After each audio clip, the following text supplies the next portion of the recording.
අද මේ අපි ඇවිල්ලා ඉන්නේ පට්ටිවෙල ග්‍රාම නිලධාරී වසමේ එස්.ඒ. රත්නපාල ගොවි මහත්මයාගේ ලොකු ලුණු තවානට.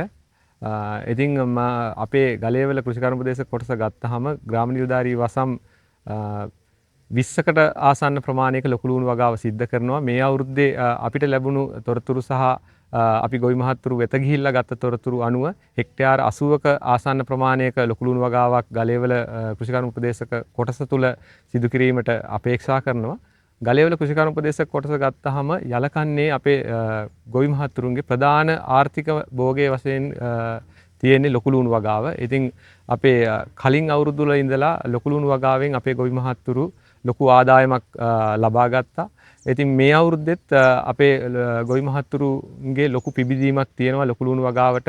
මොකද ලොකු ලුණු වගාවේ ඉදිරියේදී ලොකු ලුණු මිල ඉහළ යයි කියන විශ්වාසය අපේ හැම තුළම තියෙනවා. මොකද ඉදිරියේදී දැනගන්නට ලැබෙන පරිදි ඉදිරියේ ඇතිවිය හැකි කාලගුණික වියලි කාලගුණය නිසා ඉන්දියාව පාකිස්තානය වගේ රටවල් වලින් අපේ රටට ලොකු ලුණු සැපයීම අඩාල වෙයි කියලා අපි අපේක්ෂා කරනවා. ඉතින් එහෙම ඒ தත්ත්වයේ උඩ අපේ ලොකු ලුණු වගාවට අපේ ලොකු ලුණු නිෂ්පාදනයට ලොකු මිලක් ලැබෙයි කියලා අපි අපේක්ෂා කරනවා. ඉතින් අපි අපේ හැමෝම ගොවි මහත්තුරුන්ගෙන් ඉල්ලා සිටින්නේ ලොකු ලුණු වගාවේ දැනට නියලිලා ඉන්න සහ ලොකු ලුණු වගාවෙන් ඉවත් වුණු ගොවි මහත්තුරුන්ට නැවත වගාවට එන්න නැවත වගාව ආරම්භ කරන්න ඊට අවශ්‍ය සියලුම සහාය කෘෂිකර්ම දෙපාර්තමේන්තුවෙන් දිය හැකි සියලුම සහාය කෘෂිකර්ම ප්‍රදේශක වශයෙන් මම සහ මගේ කෘෂිකර්ම ප්‍රදේශ කාර්යාලයේ කාර්ය මණ්ඩලය විසින් ඔබ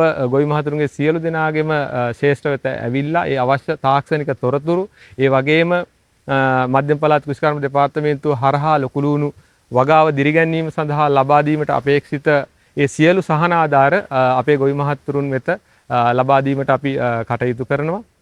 ඒ වගේම මම කියන්න කැමති අපේ සාමාන්‍යයෙන් අපි ගත්තාම ගලේවල ප්‍රදේශය ගත්තාම සාමාන්‍ය අස්වැන්න අක්කරයක ලොකු ලුණු වගාවේ අස්වැන්න කිලෝ 8000ක් වගේ ප්‍රමාණයක් තමයි සාමාන්‍යයෙන් ගලවන්නේ. ඉතින් මේ ප්‍රමාණය අපිට සාමාන්‍යයෙන් ගත්තොත් කිලෝ 12000 වගේ ප්‍රමාණයකට යන්න පුළුවන්. ඒ සඳහා අවශ්‍ය තාක්ෂණික පැකේජ් තාක්ෂණික දැනුම ඒ සියල්ල කෘෂිකර්ම දෙපාර්තමේන්තුව සතුව තියෙනවා. අපි පුහුණු පන්ති පවත්වමින් ගොවි මහත්තුරු ශේෂ්ත්‍ර මට්ටමින් දැනුවත් කරනවා. තනි පුද්ගල විදියට ගොවි මහත්තුරුන්ගේ ශේෂ්ත්‍ර වෙත ගිහිල්ලා ඒ අදාළ කටයුතු සිද්ධ කරනවා. ඉතින් ඒ වගාව සඳහා අවශ්‍ය උපදෙස් ඒ වගේම වගාවේ නඩත්තුව සඳහා අවශ්‍ය උපදෙස් ආදී සියලුම දේවල් අපේ කෘෂිකර්ම උපදේශක කාර්යාලය හරහා ගොවි මහත්තුරුන් වෙත අපි ලබා දීමට නිතරම සැදී පැහැදී සිටිනවා. මම බොහොම ගෞරවයෙන් අපේ සියලුම ගොවි ප්‍රජාව වෙත ආරාධනා කරනවා ලොකු ලුණු වගා කරන මේ අවුරුද්දේ අපිත් එක්ක එකතු වෙලා ලොකු ලුණු වගාවේ නිරත වෙලා තමන්ගේ ආර්ථිකය වගේම රටේ ආර්ථිකයේ සවිබල ගැනීම සඳහා දායක වෙන ලෙස සියලු දෙනාගේම බොහොම ගෞරවයෙන් ඉල්ලා සිටිනවා.